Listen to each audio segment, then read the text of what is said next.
안녕하세요.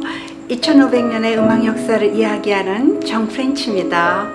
오늘의 강의는 인상파 음악입니다. 그동안 제 강의는 2500년 동안의 그리크 시대부터 시작해서 지금까지 그 각 시대별로 이렇게 잘 정리가 되어 있지만 영상마다 새로운 주제이기 때문에 꼭 이렇게 순서대로 보지 않으셔도 됩니다. 음악 초보자도 이해할 수 있게 아주 쉽게 만들었습니다.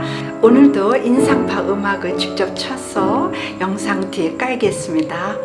인상파 음악 어디서 많이 들어보셨는데 이렇게 좀 듣기만 해도 골치 아프지 않습니까? 인상파 아주 어렵게 들리죠? 오늘 제가 인상파를 아주 쉽고 재미있게 설명해 드리겠습니다.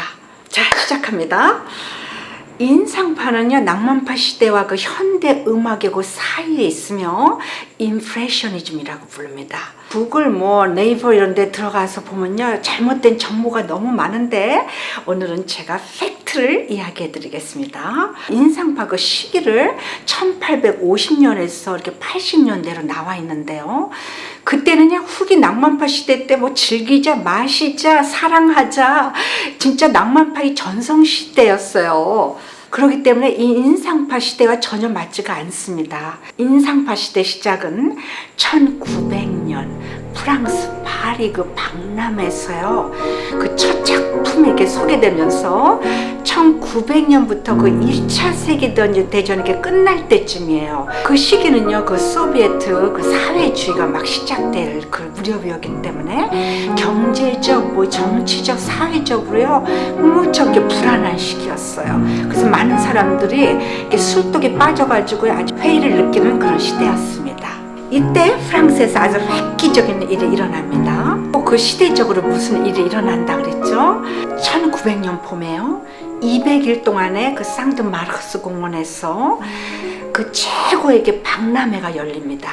전 세계 사람들이 집중하는 이 박람회면서 특히 개발도상국들이 아주 관심이 많았어요. 왜 그러냐면은 유럽에 자기 나라를 알릴 수 있는 기회면서 무역을 할 기회였어요. 그뿐 아니라 문학가, 건축가, 예술가, 음악가, 이 모든 사람들이 자기 자신의 그 마스터 작품들을 소개할 수 있는 기회이기도 했죠. 많은 분들이요, 모르시는 일이었는데 그 가난했던 한국도 여기에 참석을 합니다. 고종 황제가 1897년에 그 대한제국을 설립을 하죠. 그리고 1900년에 이 박람회가 열리는데 고종 황제는 이렇게 말을 합니다. 한국을 알릴 만한 제품들은 다 전시해라. 태극기를 처음 들고 나가서요, 경복궁에 그 근정전 그대로 재현한 건물을 만들어서 거기다 한국 제품들을 이렇게 전시를 합니다. 한국의 악기, 검은고, 북장구, 거기다 도자기, 가구, 농산품들, 그뿐이 아니라 그 왕들이 입던 옷들, 그리고 위패들, 이런 것들을요, 다 전시해가지고 한국의 전통을 보여줍니다. 놀랍게도요, 한국이 그 농산품에서 그랑프리를 차지해요. 그랑프리는 1등입니다. 그런데 이 전시회가 다 끝나고 이 제품들을 다 한국으로 보내야 되는데요, 우송비가 없어요. 너무 가난해가지고. 그래서 그 전통 제품들을 팔기도 하고, 또 그 악기 같은 거는 프랑스 국립음악원에 기증도 하고, 박물관, 또 예술학교 이런 데다가 막 기증을 합니다. 이 박람회에서 화가 모네와 마네가 그 흐리멍텅한 그런 수채화 같은 유화를 들고 나와요. 프랑스 음악가 아농이라 그랬죠? 하노는 그 60개의 그 엑서사이즈가 들어있는 그 하노는 에튜드를 들고 나오죠. 사실 이 회화에서 인상파가 생겨난 그 동기는 그림 물감과 아주 밀접한 관계가 있습니다. 낭만파 시대 때는요, 그 그림 물감은 자연산 파우더였으며 그 파우더를요, 이렇게 대지 방광에다가 이렇게 보관을 했어요. 그러니까 밖에 나가면요, 금방 상하는 것입니다. 그 영화 진주귀골이 거기에도 나오지 않습니까? 그 화가가 파우더를 이렇게 흥정하는 거. 그러니까 이 화가들은 그림을 그릴 때 실내에서만 그려야 했어요. 물감을 밖에 가지고 나가면 금방 상하니까. 그런데 이 튜브에 넣은 물감이 나오기 시작하자 화가들은요 너도 나도 그냥 밖으로 나가서 풍경화를 그리기 시작했어요. 그래서 인상파 화가들의 이렇게 그림을 보면 다 자연, 랜드스케이프 아닙니까? 이 화가들이 밖에서 그림을 그리다 보니 무엇을 보았겠습니까? 바로 해가 움직이면서 그 물체들의 시시각각 그렇게 변화하는 것을 본 것이죠. 그림자 색도 바뀌고 위치도 바뀌고, 그러니까 색채도 자기가 보는 그 시야로 이렇게 마음껏 표현을 할 수가 있었던 것입니다. 저는 그 인상파 중에 고갱을 참 좋아해가지고 그 고갱 기법을 좀 알고 싶었어요. 그래가지고 이제 고갱 그 그림 중에 망고 꽃을 든 두 여인, 그것을 제가 습작을 했는데 딱 10달이 걸렸어요. 그리고 생각보다 아주 어려웠어요. 인상파 화가들의 그 그림들을 보면 거의 유하면서요, 튜브에서 짜내가지고 바로 그냥 붓으로 이렇게 덧칠을 하는 것입니다. 그러니까 그림을 감상할 때도요, 약간 그 디스텐스, 이게 거리를 둬가지고 눈을 지그시 감고 멍청하게 보셔야 됩니다. 그럼 왜 이런 그림들을 인상파라고 불렀을까요? 그 많은 문학가들이나 평론가 아니면은 그 글을 쓰는 분들이요, 이 인상파에 대해서 글을 만들어냅니다. 그 평론가들은요, 그 그림들을 보면서 아주 이상하고 요상하게 봤습니다. 뭐야, 이것도 작품이야? 참 개상하고 아주 인상적이야. 이렇게 빈정대면서요, 그냥 인상파라고 그 자리에서 불렸대는 거예요. 그런데 그게 사실이 아닙니다. 팩트는 이렇습니다. 그 당시 그 예술가들은요, 그 불확실한 그 사회와 아주 정치, 그리고 그들의 그 불투명한 그 삶을 그 안개 속에 마치 그 술에 취한 듯 이렇게 바라보면서요, 무척 회의적으로 그걸 표현한 것입니다. 그들의 희망은 바로 빛이며, 빛은 그들에게 그 상징적인 것이었어요. 희망을 뜻하는 것이죠. 이 상징주의는 그 당시에 그 문학이들한테 나왔는데 인상주의에 아주 큰 영향을 줍니다. 상징주의라는 것은 어떤 그 특정한 그 물건 아니면은 그 사물에 대한 그것을 이렇게 비유화시킨 것이에요. 예를 들어서 나비하면은 무엇이 생각납니까? 이렇게 나는 거, 자유. 그 다음에 폭풍하면은 뭐 사회적으로 굉장히 불안한 거. 베토벤은 이미 상징주의를 미리 실천한 사람입니다. 폭풍, 아파쇼나타, 템페스트 이런 데서 다 이 상징적인 것을 사용하지 않습니까? 평화하면 뭡니까? 비둘기. 즉 어떤 사물의 그 의미를 이렇게 부여해가지고 그 작품에다가 그것을 어답트하는 것입니다. 마네, 모네, 르누아르, 고갱, 고흐 이런 사람들 그 그림을 보면요, 전부 다 그 상징적인 게 그림 속에 있어요. 물, 바람, 폭풍, 특히 뭡니까? 빛의 움직임, 희망이죠. 인상적이군 하면서 인상파로 불린 게 아니라 반대로 그 아티스트들이요, 그 불투명한 이 세계를 빈정대듯 이제 내 정신은 도저히 이 사회를 바라볼 수 없다 그러면서 술에 취한 듯 안개 속을 헤매듯이 그린 것이 바로 인상파입니다. 인상파 페인팅이나 음악은 그 희미한 안개 속에서 무엇을 찾아낼 듯한 눈을 지그시 감고 감상해야 된다 그랬죠. 현실과 그 화폭 사이의 공간, 들려오는 음악과 나 사이의 공간에서 오는 그 어렴풋한 그 느낌과 그 생각, 모든 게 인상적으로 이렇게 머리에 남기 때문에 인상주의라고 한 것입니다. 이거 미술 시간도 아닌데 무슨 페인팅이야? 이게 아니고, 인상파 음악을 이해하기 위해서는 인상파의 그림을 이해를 해야 된다는 것입니다. 왜냐하면 페인팅이 음악보다 먼저 나왔기 때문이에요. 술 한잔 하고 나니 알딸딸하고 모든 게 아른아른 흔들흔들, 모든 사물과 세상이 선명치 못한 것입니다.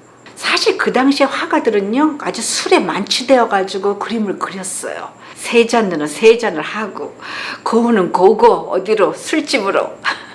자신이 좋아하는 창녀가 어느 건달에게 얼굴을 두들겨 맞아가지고 상처를 입었을 때 고갱하고 싸우면서 홧김에 자기 귀를 잘라가지고 그거를 창녀한테 주지 않습니까?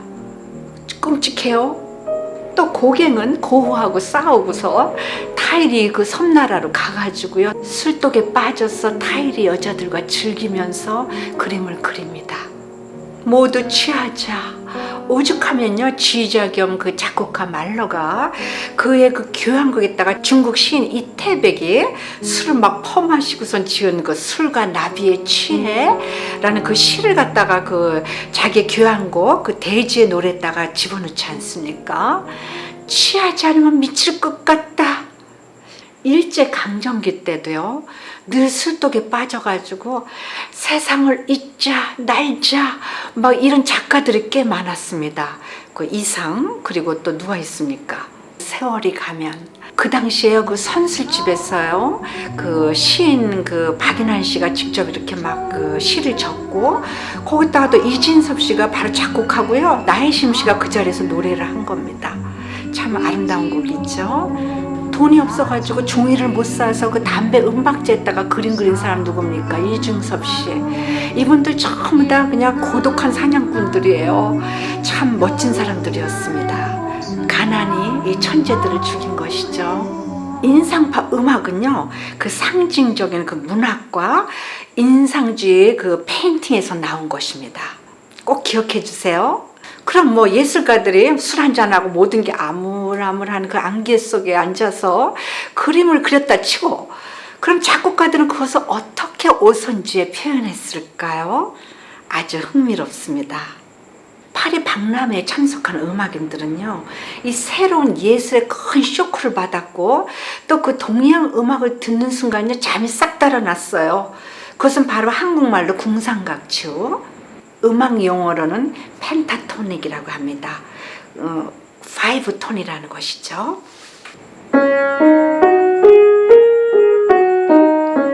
도레미솔라 도레미솔라 이게 펜타토닉입니다.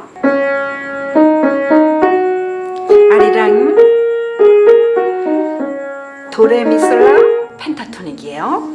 인도네시아 그 자바 사람들은요, 그 소뚜껑처럼 생기는 그 동으로 된 가물렌, 그게 뭐냐면요, 이렇게 그 한국의 진 같은 건데 이렇게 큰 소뚜껑 같아요. 그래서 그걸 이렇게 사이즈가 다 틀린데 이렇게 치면은 땡땡땡 하면서 그 종소리 같이 이렇게 울려 퍼집니다. 이 서양인들은요, 그 펜타토닉을 처음 들으면서 와, 신비롭다 하면서 이 동양 소리에 그냥 빠져듭니다. 그리고 그 동양 음계 펜타토닉과 반음계적 그 음계, 그리고 중세계 그 교회 모두 뭐 아이오니언, 도리안, 그다음 프리지안, 리디안, 믹솔리단, 에얼리안, 제가 전에 설명드렸죠. 그런 교회 모두와 또 아주 복잡한 그 하모니를 이렇게 섞어가지고요, 아주 묘한 그 분위기를 자내는 아주 혁신적인 음악을 만들어냅니다. 그리고 아주 상징적인 그 자연의 물체, 그러니까는 뭐 물, 빛, 바람 뭐 이런 것을 그 음악에 어답트하죠. 라흐마니노프나 드뷔시 음악을 들어보면요, 이게 진동을 느낄 수가 있어요. 이 종소리는 상징적으로 무엇을 의미할까요? 종소리, 붕, 붕, 붕. 그 모스크바의 그 교회 종소리입니다. 라흐마니노프의 홈시크죠. 이렇게 음악인들은요, 이게 상징적인 것을 음악에다 집어넣습니다. 드뷔시, 라흐마니노프, 스크라빈, 그 다음에 사테, 라벨, 프랑크, 알베니즈, 이 모두 줄줄이 사탕으로 나와가지고요, 인상파 음악을 이렇게 표현하기 시작합니다. 이 라흐마니노프나 또 이렇게 데뷔시, 또 라벨 뭐 이런 그 인상파 음악가들이 이 종소리를 갖다가 음악 속에 많이 집어넣는데, 사실 이 종소리는요, 영혼이에요. 영혼하고 관련이 돼요. 그래서 뭐 이렇게 어떤 종교들 보면요, 그 뭐 종을 치잖아요. 크리스마스 때도 종을 치고, 뭐 절간에서도 종을 치고, 이게 영혼하고 관련이 있어요. 베토벤이나 뭐 베를리오즈는요 이미 낭만파 시대 때 이 종소리를요 상징적으로 사용을 했어요. 어디에다 사용했냐면 그 피네랄 음악이나 그 죽음, 뭐 혼을 이렇게 나타내는 그런 음악에다가 주제로 사용한 것이죠. 인상파 화가나 음악가들은요 빛이나 물을 그 상징적으로 많이 사용했어요. 그래서 모네의 그림은 항상 물에 떠 있거나 빛에 반사되었고, 드뷔시 음악은요 물하고 관련이 참 많아요. 뭐 바다, 뭐 그 다음에 물의 요정, 뭐 강에 그 비춰지는 그 먼 달빛. 인상파 음악을요 연주하거나 표현하는 방법도 그 전과 완전히 틀립니다. 연주자는요 바흐나 그 모차르트 음악을 치듯이 이렇게 손가락을 세워가지고 깨끗하게 치는 것이 아니라 반대로 전부 이 손가락을 눕혀가지고 최대한 그 음들을 연결하거나 그 홀드를 해가지고요 그 음의 울림, 그러니까 즉 그 소노리티 음향 효과를 내야 됩니다. 그래서 이 페달을 많이 밟아야 되고, 또 음을 이렇게 튀지 않게 소프트 페달을 또 이렇게 밟아서 전체적으로 이렇게 울려 퍼지게 물에 타듯이 쳐야 됩니다. 그리고 이 복잡한 하모니 속에서요 멜로디들이 이렇게 곳곳이 숨어 있어요. 그래서 숨은 그림 찾듯이 피아니스트들은요 그걸 다 이렇게 찾아내야 됩니다. 이 인상파 음악들을 들어보면서 너무도 아름다운 그 멜로디를 듣긴 들었는데 잘 생각이 나질 않아요. 정말 인상만 남는 것입니다. 그래서 이렇게 여러 번 들어야지만 저게 라흐마니노프 거구나, 저것은 뭐 드뷔시 것이구나, 이렇게 알아볼 수가 있는 것입니다.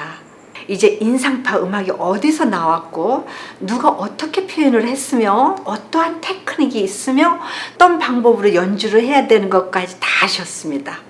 자, 여러분은 이제 앞으로 인상파 음악을 들으시면은 좀 더 이렇게 친근감이 생기실 거고, 또 어디 가셔도 인상파에 관해서 이야기할 수 있으시며, 꼭 음악뿐이 아니라 페인팅에 관해서도 이야기하실 수 있습니다. 자, 여러분 모두 건강하시고 그럼 다음 방송에서 뵙겠습니다. 빠이.